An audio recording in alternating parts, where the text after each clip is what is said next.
So to finish off this video, what we are going to do is we're going to run through some of the stats, the player stats, the individual stats, see who was our most valued player, who scored the most goals, who was getting the takeouts, and also having a little bit of a brief discussion about that. Okay, so I think there are a couple of surprises in here when we were just quickly running through before. There certainly are. So let's start off with some of the players. Let's start off with the guys who have to be in there. You know, we've got the captain and we've got Princess. So no matter what, those guys have to be in there. So out of my 8 games, we lost Princess 4 times. So she's being lost every other game. And I'm not surprised really. I'm surprised she didn't get taken out more, to be honest. She is probably, I can think now off the top of my head, she is the mascot in the whole game who is most likely to be in the fight. Yeah.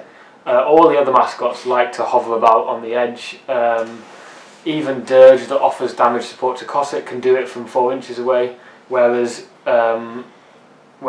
Princess actually has to be engaged. So Princess is often completely in the fight, and makes Boiler that much more effective and Brisket that much more effective that he does become a bit of a target priority. Yeah. Or she as well. And against good players are usually setting up, particularly first turn if they can, they're usually trying to set up, trying to kill that dog. And it's something that I need to be a little bit more wary of going forward, is trying to set things up so that you can kill Princess at the end of the first turn.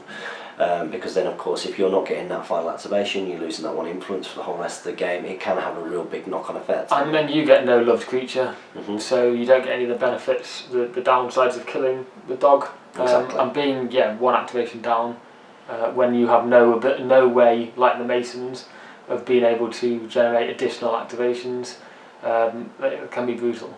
Now, quite interestingly, of course, Princess did score, didn't get any takeouts, so rarely put any influence on the dog, although you can do some stuff, but you tend to not. Interestingly, was tied for the taken out the most honour, but we'll come on to that a little bit down the line. So I wonder if any of you guys can guess who was taken out the same number of times as the dog. But let's look at a little bit of a look at the captain, Ox. So Ox, over the course of the season, he didn't score any goals. There were only 2 goal scorers throughout the whole series. It doesn't. He's not really in the team to score goals. You can get an opportunity one every now and again, but I think he's better placed to be doing other things. And he got 8 kills. 8 in 8. 8 in 8. Yeah. So he was averaging a kill a game. I would have thought that would have been slightly higher, if I'm honest, going into the series. I know he has a pretty dreadful playbook in terms of his 2 damage is on 4 or 5 hits, but he can certainly, because he can take a lot more influence than other members of the team. I tend to see him, as more of a so it is a very interesting stat, but I think the next one I'm going to give you is probably going to give you an idea why. Yeah. Because over the course of the series, he was only taken out twice. And I think that both of those 2 stats is more perhaps down to your play style and how you play Ox particularly. You're quite wary, like you've mentioned before, playing fairly defensively, having behind somebody else that's doing the damage and going for the takeouts. So I think you play him quite well. Quite conservatively.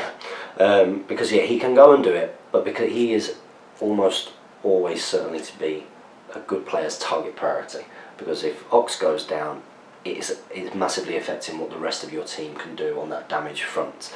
So I do tend to play him quite a lot more defensively. That's probably why he's not killed as much. I tend to rely on other parts of the team, maybe on another part a little bit more, which will explain something. But that's also why he's not been taken out as much. And perhaps maybe that tells a little bit of the story of the success of the Butchers over this series. Because if you can keep Ox safe, then you're onto a good thing, I think. Okay, so he obviously played in every single game. Somebody else played in every single game too. Is that Shank? It's Shank. I love Shank, and you're gonna see. Okay, so Shank got 6 takeouts over the course of the series. Now that's not bad. It's not bad at all. That's not bad at all. Now, what's more interesting is when you actually look and see where he took players out. over the course of the series and what teams you were playing against, and at what points in the game a lot of those takeouts were key takeouts, and some of the time were 6-point activations, which, as we both know, are key activations. They're game-changing activations in Guild Ball. 6 takeouts, pretty strong. The 3rd highest number of takeouts on the team, which is interesting. Okay. But as a result, he also died the joint most number of times. He was killed 4 times over the course of the series. Every other game. That doesn't surprise me. From my point of view, playing against the Butchers, he is, beyond Ox, is probably my second target priority, just because, as we'll see when we move on to more stats, he's not just in the team for killing things. No. And that is where I find them really dangerous, is those models that can do multiple things. Yep. Those models that just kill things is fair enough, but they're more easily managed than Shank. And the thing is, Shank is delicate. You know, forced to hit. He's got 14 health boxes. Armor. He's got no armour. I think it's where you place him on the pitch, because of what his role in the team is, as we'll come on to. He is potentially put in a lot of more precarious positions than some of the other players. Yeah, he definitely is.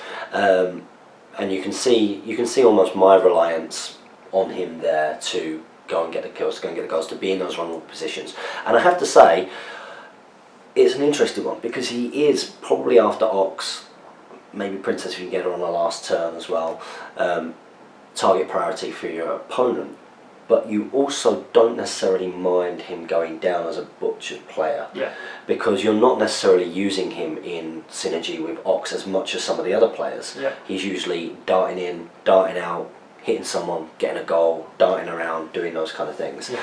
So you almost don't mind putting him out there when the job needs doing. I think if you're trading VPs, if he gets taken out by scoring you VPs, then that's great. That's fair enough. That's where he wants to be, and they come back. So he always comes back on again on one of the sides, or mopping up with a kill or a goal, and that's where he really wants to be. Certainly is. Now, perhaps, maybe most surprisingly in some ways, perhaps, is that he is also the season's leading goal scorer. In fact, he's only 1 or 2, and he scored 5 goals. Amazing, and that's where I think he really comes into his own, and where people often get surprised as an opponent, because he is so mobile and he does kill things, that he really can score goals. And when he's scoring and taking somebody out in one activation, that's, as you said, 6 VPs. That's where you want to be. That's where you want to be. So with 6 takeouts and 5 goals, that's 32 victory points in the series. Phenomenal. So perhaps up there for MVP. Well, we'll have to see. I think it might be a good. I think we've mentioned it enough times. But I do particularly rely on Shank. I love him, but I don't mind losing him either. So you recognise that if you can get the VPs with him, he's delicate. He might go down, but totally worth it. Now, the other goal scorer was someone who didn't actually make it into every single game. She seemed to feature more and more as the series went on, and that's because I fell out of love with her because she got gutted a few times. Gutter seems to be quite a good counter for this character, and that is Brisket. Now, Brisket didn't actually take anyone out in this game. She didn't take anyone out, but you wouldn't necessarily expect her to be doing it, even though she can do it. She can, but she's not in the team for takeouts, really. She's not in the team for takeouts, but nor was she taken out herself. And she's pretty hard to hit. I think that's something I need to play on a little bit more at times. That she probably can be a bit more stuck in. She's not as delicate as maybe. Yeah, she's unpredictable movement, so anybody with a 1-inch melee has trouble hitting her. Yeah, and if you can get swift stance up on her. Charmed mail. Yeah, she's got the charmed mail, so people can need 6s. You can get a ball on her. Maybe something I should have done with in the Masons report. But so she didn't get taken out, but she only scored 1 goal. Now that's really surprising. That is really surprising. That's the one I think that we need a recount. But that does really surprise me. Yeah, well, I don't think we're wrong. Well, she scored against in the my Morts. That was it. Yeah. Yeah. But like you mentioned earlier, it's more the threat of her scoring. Yeah, and that's why I bring up. And that's with the Union. That's kind of how I see Mist. Mist does score reliably, but it's more with him sat on the halfway line, or even in my own half. Yeah. The opponent will know that if they score, I will score. Yeah. And that's sometimes enough to stop people scoring themselves and hesitating and second guessing themselves and doing something else. Exactly. Which is exactly where I want them to be. And that's exactly what Brisket is good at. If you look across the table and you think they can score here, if you put 3 influence on Brisket, just put 3 influence on her, that is enough to deter. I mean, if it doesn't deter the other team, then you're going to go and score anyway, which is obviously fantastic. Yeah. Maybe, if anything, it sort of shows maybe the calibre of opponent that we've been coming up against as well. Yeah. Is the fact that you've not had that. People haven't gone and been careless and just tried to score the goal, knowing that Brisket was there all the time. I think that is definitely a factor. Yeah. In her lack of goals, is just that the opponent potentially has tried to negate her. Particularly, and knowing me in particular, I know how good she is and how good butchers are when they can score goals. So I purposefully tried to not allow you to score goals. Exactamundo. Exactamundo. So very interesting. And hands up as well. I probably did deny her a goal that she maybe deserved versus the Masons, but for the exact opposite reason, the reason why she didn't go and score was because Giblin had missed. And he had Flint, and I thought that they would just be able to go up and win the game, which was of course true, but he did it anyway. So that was Brisket. I started bringing her later on purely because of that. It was being able to have that counter punch and not relying so much on Shank, who I was using and was delicate, not just having to rely on him for that. Having that other option was very helpful, and it means that Shank can be a little bit more versatile. So there's a nice bit of play between those. Okay, now going to the opposite end of the spectrum, let's have a little bit of a look at maybe a bit of a grey man in the series, Boiler.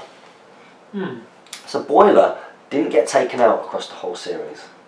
I think he played in... Did he play in every game? I think he might have missed one. Did he miss the first? No, I think he played in every game.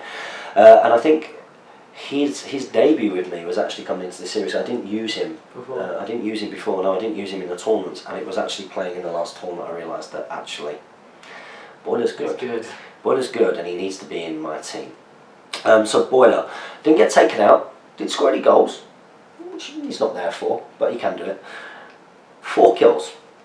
4 kills in 8 games. So again, 1 in every other game. Not bad. Again, it might just be a result of perhaps your activation order. Maybe he, with his bleed as well, maybe he is an earlier activation for you to whittle people down, put a bit of bleed on, and then somebody else goes in to finish them off, potentially Shank or other things. And also perhaps with the proximity of Princess to him. Other people, when they're going in and it's one of the two, Princess is easier to kill than Boiler. So for me, I would always go for Princess first. Of course. So maybe that's played into it some I think so. I think you picked up on a really reasonable point, which is about the where I probably use him in terms of activation. Now, he has had a couple of games where he has starred, where he probably has been pushing for the MVP in those games. Versus the Morticians is a good example. He got a couple of kills in that one. But with your team being such a delicate team for the Butchers, sometimes you want to activate Boiler early on, because Swift Stance can be really, really useful for them. Really useful. So sometimes he is going in there, getting a bit of damage on, getting bleed on there, but more importantly, protecting some of the other parts of the team. I tend to use Boiler as, particularly in the early game, a support character. Use him as a support character, because you don't really want him going up there with Princess in the early game. You don't really want that. So use him as a support character. He's marked targeting things, allowing board to get on things that people didn't think you could get in on, or other people can get in on, and also, you know, giving a little bit of a helping hand to Ox if Ox is having to be a bit more exposed, or to whoever else has got the ball, maybe a Shank or someone else. So I use him very much like that, but he is very capable of mid to late game of going in and finishing people off, and you want him to be there or thereabouts. Yeah, and I think perhaps with your reliance on Shank always getting 4 influence and Ox getting a lot, there's not often a lot of influence left over, and potentially you're only putting 2 on Boiler, and that may not always be enough to take models out. No. So if you stack him up with 4 every turn, he is very capable of taking a model out every turn, but just the way you play the Butchers, maybe not inducive to that really. Yeah, he's got as much damage output potential as anybody in the team really, if things are synergised up. I've just always found it quite hard to get that synergy if you're aiming for it. You've more got to rely on your opponent falling into it. Yes. So, of course, everybody knows that Boiler benefits from someone who's massively from someone who's engaging Princess, but you need someone to come and engage. You can't whack your dog up there. Because that's a bad idea a lot of the time, and it's also very predictable. And when you're playing against good quality players, that's probably another reason as well. You play good quality players, you're not necessarily getting to see that synergy as much because people know to look for it. They know how to counter it. They know to look for it, and it's something that Steve was doing constantly in our game. Was actually shutting down Boiler as much as anybody else. Yeah. So yeah, that was him. Never got taken out. Got 4 kills, no goals. But then let's come on to the joint highest killer in the team. Now, I think he made it into every single match but the one versus Morticians. Yes. And that's because I'd learnt and played against Gast before. And yeah, Gast is an anti-boar machine with his fear. Boar, if Boar is engaged, he can't charge him, and he also needs 2 influence to hit, and you can only allocate him 1. So you pretty much shutting Boar down completely. But it's the only game, I think, off the top of my head, that I didn't take him. Now, Boar's a very interesting one, because when you first start off in the game, or when you look at those cards, or you first play, first get to use him, or first come up against him, he seems like he is the best thing of the game, because of just his damage output, the ability to delete models, multiple models even, in one go. He's probably got them up there with some of the highest potential damage output in an activation, with other things sort of in synergy as well. He is a beast, and you see that here. He did get 8 kills, but again, it's a killer game. So if you look across the, I guess slightly more because he only played in 7. Yeah. So ever so slightly more. But if you look across the, all of the kills, you can actually see there's a reasonable kind of. It's quite spread, yeah. There's not a reliance kill-wise, which I think just goes to show the way that the Butchers are designed, that they all have the ability to take out players. If you were to look at other teams, it tends to be falling on 1 or 2 models to do that damage, whereas anybody in the Butchers can do it. Yeah. Now it's quite interesting. A big discussion on a lot of the forums is very much, Boar being dropped. As people learn the game, as people play against more experienced players, dropping him and bringing in Rage or bringing in gutter options and the like. And a big part of that is, of course, there's 2 parts. He's quite easy to shut down. Yeah. And his defence. And his defence. 2+ defence means that your opponent is generating huge amounts of momentum, getting all of the plays off that they want to play off him, and using him as that vending machine, as we like to call it. Yeah. However, if you look here, he only died twice. Yeah, I think. And that was in the game versus the Brewers. Yeah, I think from my point of view, because he is such a valuable source of momentum, whenever I come up against him, if I'm able to shut him down, that's enough for me to then move on to other targets. Yeah. If I'm comfortable that I have shut him down or limiting him to 1 or 2, maybe 2 attacks a turn, I'm shutting down his free charge, then that's job done really. Yeah, I will try and score VPs other ways. There were much easier models in the Butchers to kill than him. So that kind of perhaps is why. And also because of his takeouts, maybe when he's going in a 1-on-1 on somebody, he kills them before they kill him. Yeah. And that perhaps is why you've played him, you're sending him in to finish a model off. Mm-hmm. They then don't have the models around to take him out in return.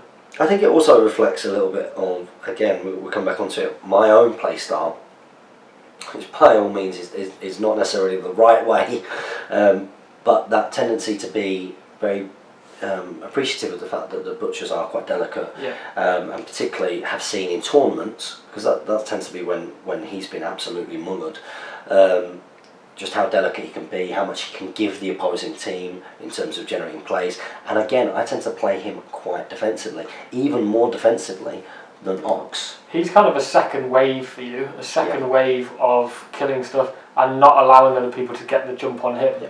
If you just throw him forwards, like people tend to do when they're learning the game, they think he's an absolute animal, he can take anybody down, he'll be my leading the line. That isn't really where he's best. He's best being held back, letting other people commit and getting near you, and then he goes in for them. And then he goes in and he somebody. And he does someone.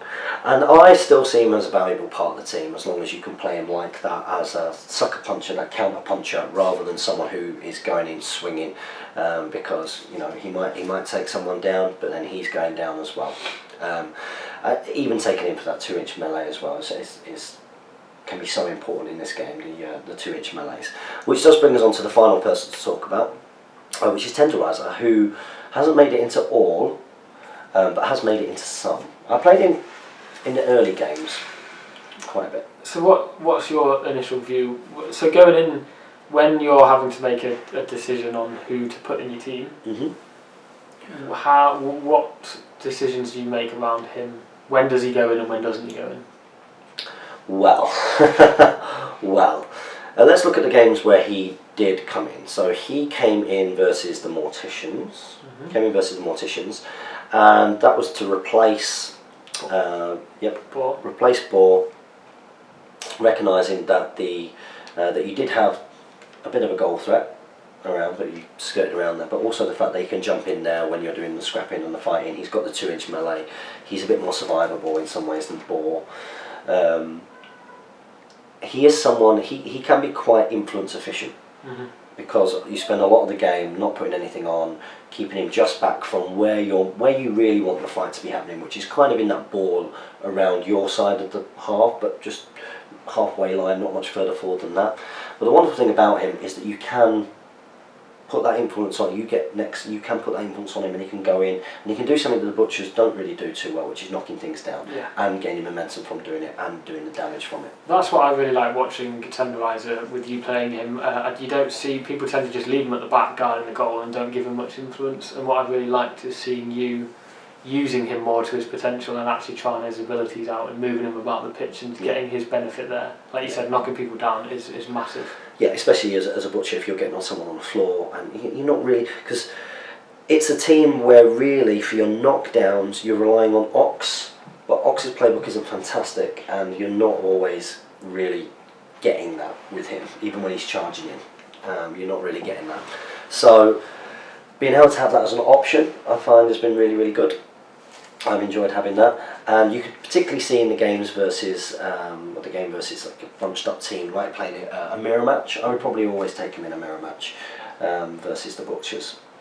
The one thing not because of what he protects against the goal, but the fact that he can jump in. And the one thing that I initially, when I first saw these goalkeepers coming out for season 2, I was thinking it was great. It's a great idea, trying to prevent goals, but now I've come round to the idea of, especially the whole discussion we've been having during this chat, is how butchers like to be able to score a goal. Yeah. And actually, the way I think of it now is allowing your enemy to score is often the best thing for you. Yeah. So if he prevents that happening, perhaps that's kind of a negative, if anything. And that's why I started bringing Brisket back into the team, because actually Brisket is a bigger deterrent for an opponent scoring a goal than Tenderizer. Yeah. You bring in Tenderizer for something different. Brisket will deter your opponent scoring more than Tenderizer. It's great, especially someone who's trying to score early game, maybe first turn goal scoring team. Yeah. Having him there or thereabouts can make that a bit more difficult, but goal scoring teams tend to have enough manoeuvring based tricks and dodges and advances that really his free charge isn't always the most helpful thing. So he's actually better protecting your bubble. So to start off the game, you're not having to put influence on him, you've got him right on the edge of where he needs to be in terms of distance from the goal, but he is within his threat range, covering other members of the team, which is of course what happened in the game versus you. He was covering Union advances, exactly. So yeah, in the same way that Steve did with Compound in the Alchemist game, he covered Mercury, Flask and Calculus. So it's just an extra line of defence against your vulnerable players that people have to try and work around and often can't. I mean, like against Steve, it was really difficult for you to move people in willy-nilly just because Compound was there. Yeah, so exactly. And knowing that he could get that knockdown. And it's the same kind of thing with Tenderizer, of course. He only got one takeout. He didn't play in all of the games, but he featured. I think he featured in 3 or 4 out. I think 2-inch melee is huge as well. 2-inch melee is huge. Don't have much access to that in their pure team, so he does fill that role just as the extra, just floating about, giving ganging up bonuses, being able to engage people from range is good. And he was another one that really, he did really well in 1 or 2 games, like really well, and I think we saw him at his best in the mirror match, being able to go and trigger ground and pound. And although he only got 1 takeout in total, the amount of damage that he put onto that Butcher's team took Ox away from 1. Everything else was down to... He set everyone else up to do... He set everyone else up, exactly. It was always going to be quite easy for the rest of the Butchers to mop up in that contest. So there we go. So as we look at it, the most kills was joint between Bull and Ox on 8 each. And the most goals by far and away was Shank with 5. But he also died the equal most amount of times, which was 4 with him and Princess. So it's been quite interesting how that has actually told a story, which I didn't really anticipate, but tells a story about how I've used the Butchers over the course of this series. Yeah. Which is very, very interesting. So we've got to look, and we've got to look at the man of the series. Orman. It's got to be Shank for me. Yeah. Yeah. You? Completely agree. Yeah. Completely agree. Don't mind him dying 4 times for what he gives. How many VPs did you say it was in total? 32. 32 VPs across the course. Just so versatile, fast, can do the damage, get the dodges, get those 6-point activations to win your games. By far and away, my favourite player on the Butchers team. So I would like to challenge you in a future match report to play with the Butchers without Shank, and to see what a difference that makes to your setup and which players that you have a reliance on. I think it will be good for you. Are you setting us up for the Gilboa Informer? Yeah, so I'll tell you that next game. Who are you playing? Butchers? Alright, you can't play your... Well, this will probably you can't play Boar. You can't this will play be coming out before your... unless you're majorly quick with editing. No, yours will come out first, I would imagine. Okay, so make sure you do go and check out that. We can give it a go. We can do that if you want. Wow, that's scary. So, yeah, it's been a very, very, very long video, but this is one of those videos where I will put time pointers in between. You can jump about. So you can jump about and you can see what we've been discussing. Just a little bit more like it's a podcast. You can even, of course, use this video like it's a podcast. Just wait your headphones in and listen to us when you drive into work or on the train or the like. Ramble on about how we think the Butchers have got on this season, the stats, their record. Ultimately, I think for Abattoir Away Day Season 1, massive success. It's been a success. So thanks to everybody, including yourself, who've been a big part of it, been involved, playing games. Of course, it can't happen if people don't want to play against me. So please, if you do want to get involved in future match reports on Hotgates Gaming, make sure that you send me an email at hotgatesgaming@gmail.com. We'll get that arranged because, of course, bring on Season 2. Season 2. Which, of course, is going to be the Alchemist. And remember, for those of you that didn't catch the HCG update video, there is going to be a competition to see who has the best name suggestion for an Alchemist series of Guild Ball. So get your thinking caps on, and I'll get my thinking caps on and my wallet out, and to pick up a prize and reward you all accordingly. So guys, nothing left to do but to say, don't forget to comment, like, share and subscribe. Thank you to everybody who has backed this project on Patreon, who of course is making this happen, because we have passed our first milestone goal, which does mean that there will be more match reports. And if you are a Guild Ball player enjoying this, and you are a patron, you are part of the board of directors, you get to choose what kind of content you have going forwards into the future. So do get on board with that. And yeah, we've been having a good game. We've been talking a good game. We have, yeah. We need to actually play some now. We need to actually play a good game. So look forward to seeing you guys, hopefully next Monday, in the first episode of... ? See you then, guys.